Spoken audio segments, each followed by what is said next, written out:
Salt Lake City was founded in 1847 by Mormon pioneers led by Brigham Young, seeking religious freedom.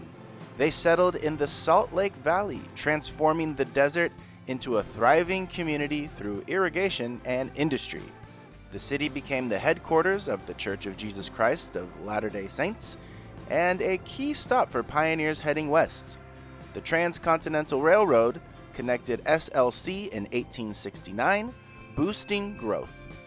Over time, it evolved into a hub for mining, finance, and trade.